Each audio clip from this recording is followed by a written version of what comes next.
2:17 a.m. Caribbean Sea, about 60 nautical miles off Cartagena. Lieutenant Marcus Chen suddenly saw his radar screen fill with contacts. 5 vessels moving quickly at 22 knots, completely dark. No navigation lights, no transponders, no electronic identification, and no clear reason to be in international waters at this hour. Chen leaned closer to the console aboard a P-8A Poseidon patrol aircraft cruising at 28,000 feet. The AN/APY-10 synthetic aperture radar scanned the ocean below with incredible precision. Around 4,000 radar snapshots every second combined into an image so detailed it looked almost like a photograph. Even in total darkness, from 5 miles above the water, hull numbers could be read. Shadow 2 to Fleet Command. I have 5 surface contacts bearing 085. Speed 22 knots. Distance 60 miles from Cartagena. Vessels operating without lights or identification. Requesting immediate intercept. The reply came through the radio moments later. Shadow 2, maintain surveillance. USS Freedom is inbound. ETA 20 minutes. Intercept authorized. Out on the water, the convoy moved silently, confident that darkness would keep them hidden. What they didn't realize was that the idea of being invisible at sea disappeared decades ago. Modern sensors could detect and classify ships with astonishing accuracy. From over 100 miles away, systems like those on Shadow 2 could distinguish the difference between vessels of different sizes just by their radar signature. The convoy believed they were hidden. In reality, they were moving through an ocean of sensors. For weeks, intelligence analysts had been piecing together fragments of information.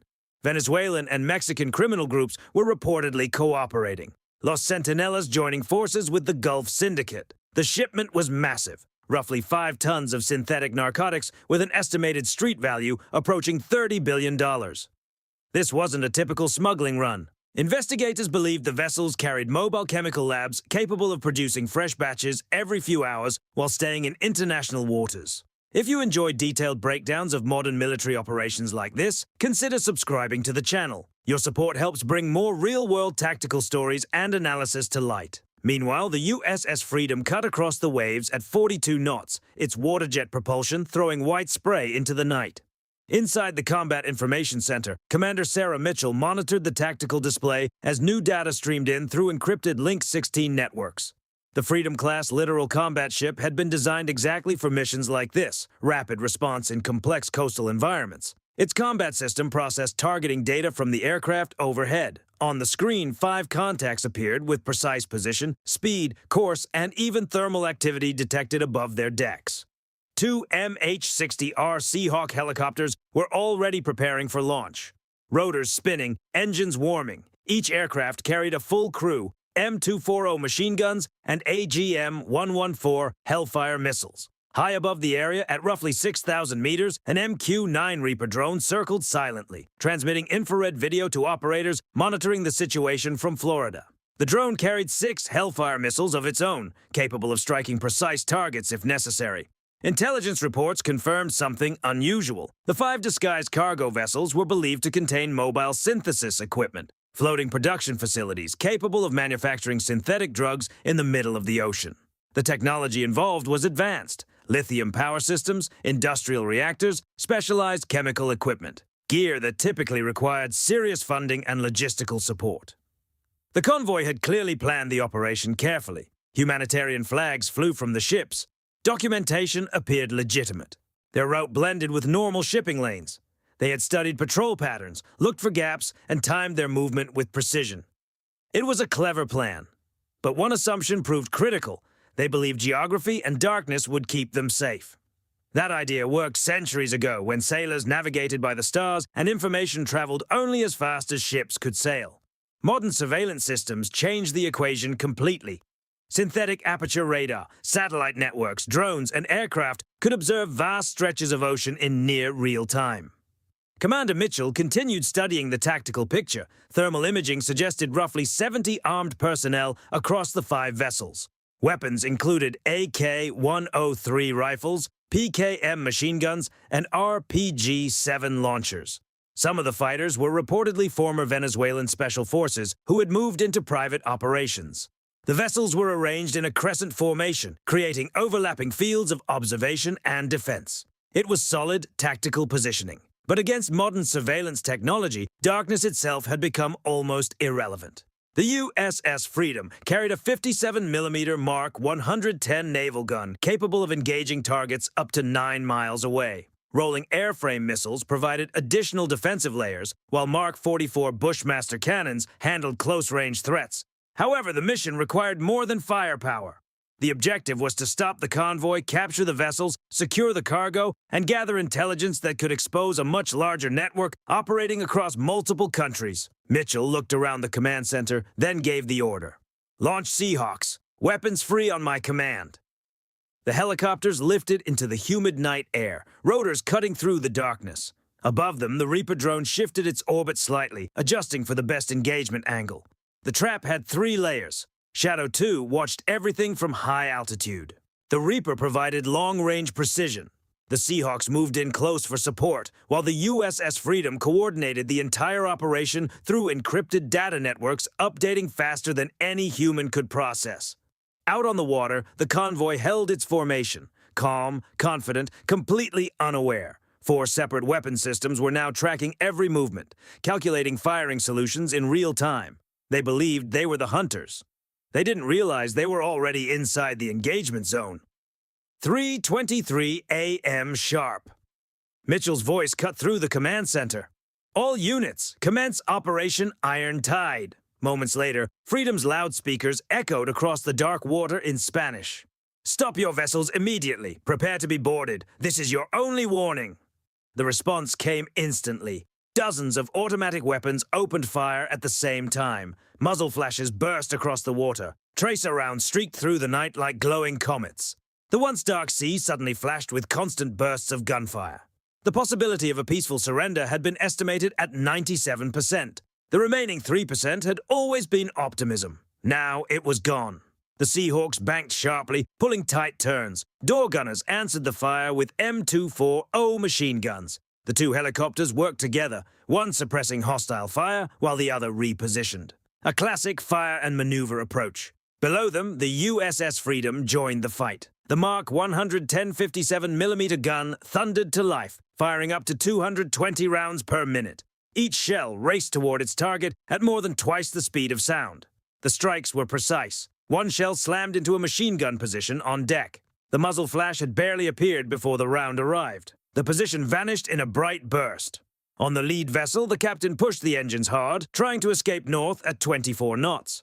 It was the wrong move. High above, the Reaper's targeting computer calculated everything instantly. Wind conditions, vessel speed, trajectory. The system didn't chase targets. It predicted where they would be. Precision mathematics doesn't panic. An operator in Florida marked the vessel with an infrared designator. The Hellfire missile released. Its motor ignited, accelerating rapidly as it streaked toward the target. Seconds later, the missile struck the engine compartment. The explosion disabled the propulsion system immediately. The vessel swung sideways and drifted to a stop, steam venting into the night air. Moments later, the ship's automatic distress beacon activated. A satellite picked up the signal and forwarded it to the Coast Guard. The same network coordinating the operation was already preparing rescue support. Modern operations rarely stop at the fight itself. 2 more vessels fired RPG launchers toward the USS Freedom. 6 rockets streaked across the water, leaving trails of smoke. They never got close. Freedom's rolling airframe defense system reacted instantly. 8 RIM-116 missiles launched automatically. Each interceptor used dual-mode guidance to track incoming threats. One after another, the rockets were destroyed mid-air. Total engagement time, just over 4 seconds. The convoy had invested enormous resources building this fleet, expecting to operate at close range where advanced technology might be less effective. But the engagement never became close. The American forces were operating from entirely different distances, using sensors the convoy couldn't detect and weapons they couldn't effectively counter. It was like trying to hide during the day while surrounded by cameras. One Seahawk dropped lower, skimming just above the waves. Thermal sensors highlighted clusters of armed fighters moving across the decks. The crew chief leaned out with a GAU-21 heavy machine gun. Powerful .50 caliber rounds tore through equipment and cover positions. One fighter tried to aim a rocket launcher at the helicopter. The pilot spotted the movement immediately on infrared. "Jink left!" The helicopter shifted sharply. A burst from the gunner ended the threat seconds later. Back inside the combat center, Mitchell watched the tactical display update. Then she gave the next command. Reaper 1, engage fleeing targets. 2 more commands followed. Engine rooms only. The Reaper operator adjusted the targeting markers. 2 more Hellfire missiles released in sequence. Both followed perfectly calculated trajectories. The first missile struck at 0327. 3 seconds later, the second impact followed. Both vessels instantly lost propulsion. Engines disabled. The ships drifted helplessly in the water. The engagement was effectively finished. By 3:32 a.m., the fight was over. Total time from first shots to silence, 9 minutes. High above, Shadow 2 continued circling, recording everything with surveillance sensors. The USS Freedom moved closer, slowing to boarding distance while the Seahawks remained overhead, watching for any remaining threats. FBI and DEA tactical teams prepared to move in. Commander Mitchell studied the updated tactical display. 43 cartel fighters were down, 26 were wounded. The remaining crew had surrendered, not a single American casualty. The technology difference wasn't just an advantage, it was overwhelming. Boarding teams moved quickly once the ships were secured. Within minutes, they discovered the first cargo, industrial containers labeled as medical supplies from Caracas. An FBI chemist performed a rapid field test, 5,000 kilograms of methamphetamine and fentanyl. She quietly did the calculation, roughly 18 million potentially lethal doses. Then the teams discovered something far worse. Hidden behind false bulkheads were portable chemical synthesis systems, compact lithium-powered reactors capable of producing large quantities of precursor chemicals every week, industrial centrifuges, vacuum distillation units, laboratory-grade equipment carefully packed inside cargo containers. This wasn't just a shipment, it was a floating production facility. The equipment was far more advanced than what investigators normally encountered in criminal operations. Technology that usually existed only in specialized industrial laboratories. And the intelligence they recovered was even more significant. Inside the vessels, they found over 3.6 million in Venezuelan currency, 90 encrypted hard drives, tactical satellite phones, forged customs documents from 6 different countries, and a laptop that was still connected to offshore banking systems. The operator had forgotten to disconnect it when the shooting started. A DEA cyber specialist opened the files. What she saw made her pause. Bank accounts across Panama, Dubai, Macau, and Hong Kong. Shell companies registered in more than a dozen countries. Supply chains that traced lithium reactor components back to Venezuelan state defense contractors. Chemical supply shipments linked to manufacturers in China. Distribution routes mapped to street networks operating in 15 American cities. She looked up from the screen. "This isn't just a bust," she said quietly. "This is the blueprint." Shadow 2 had initially detected 5 ships. Boarding teams had just uncovered an entire international network. By 6 a.m., thin smoke drifted across the calm Caribbean water. The sun rose slowly over the horizon, painting the ocean in orange light. Commander Mitchell reviewed the intelligence summary. 5 vessels captured, 70 casualties, an estimated $30 billion in illegal cargo seized, and a complete intelligence map stretching across 3 continents. She quickly reviewed the cost analysis. The cartel network had invested roughly $200 million in vessels, equipment, and personnel. Years of planning had disappeared in less than 10 minutes. The United States, meanwhile, had spent 14 Hellfire missiles, several defensive interceptors, thousands of rounds of ammunition, and operational fuel. Roughly $2.3 million in total. The result? A major financial network exposed and a massive illegal operation dismantled.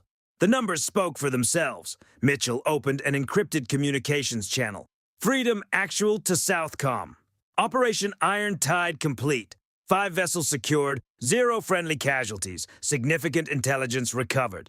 She paused briefly before adding the final assessment.